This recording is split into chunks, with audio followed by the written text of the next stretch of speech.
ఈ దందకు తెరలేపి ఎట్లా చేయగలిగింది ఇది రేవంత్ రెడ్డి? బీసీల ఓట్లతో అధికారంలోకి వచ్చి చేయగలిగిండు. కానీ బీసీలకు చేస్తా అన్నది 42% రిజర్వేషన్ ఇస్తా అని చెప్పి దొంగ మాటలు చెప్పి తాను దొంగతనంగా 5 లక్షల కోట్ల రూపాయల సంపద మీద కన్నేసిండు ఇప్పుడు రేవంత్ రెడ్డి.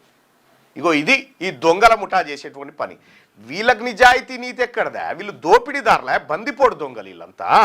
ఈ అప్పర్ కాస్ట్ అధికారంలో ఉన్నటువంటి వర్గాలు ఎవరైతే ఉన్నారో బందిపోటు దొంగలు వీళ్ళు చెంబల్లోయ బందిపోటు దొంగల కంటే ఎక్కువ వీళ్ళు. అందుకోసమే బీసీ ప్రజలారా, వీళ్ళు ఈ నిర్ణయాలు చేసే అధికారం ఎట్లొస్తా ఉందంటే ఓటు ద్వారా వస్తూ ఉంది. ఇదే నిర్ణయాలు బీసీల కోసం జరగాలంటే బీసీలకు ఓట్లు పడాలి.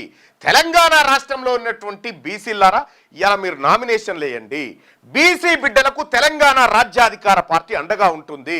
ఈ రాష్ట్రంలో బీసీలను అధికారంలోకి వస్తే వీటి లెక్క మొత్తం తేలుతుంది. ఈ 9,292 ఎకరాల భూములు ఉన్నాయి కదా, దీంట్లో హైదరాబాద్లో ఉన్నటువంటి ప్రతి పేదవాడికి ఇల్లు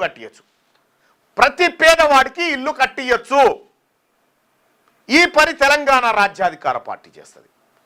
సొంత ఇంటి లేనోడు ఎవడు ఉండకూడదు హైదరాబాద్లో. అంటే ఈ 9,292 ఎకరాల భూమిని హైదరాబాద్లో ఉన్నటువంటి పేదలకు ఒక దెబ్బకు పంచవచ్చు. అది తెలంగాణ రాజ్యాధికార పార్టీ చేయాలనుకుంటున్నటువంటిది. రేవంత్ రెడ్డి చేయాలనుకుంటుంది ఏంటంటే దీన్ని దందా చేయాలి, బిజినెస్ చేయాలనుకుంటుండు. సో కాబట్టి తెలంగాణ రాజ్యాధికార పార్టీ ఈ బీసీ బిడ్డలకు అండగా నిలబడుతుంది. ఎక్కడ ఓపెన్లో జనరల్ సీట్ ఎక్కడ జనరల్ అయినా మీరు పోటీ చేయండి. తీన్మార్ మల్లన్న మీకు ఎగనిస్ట్గా ఎవరైనా రెడ్లు పోటీ చేస్తే తీన్మార్ మల్లన్న వచ్చి ప్రచారం చేస్తాడు.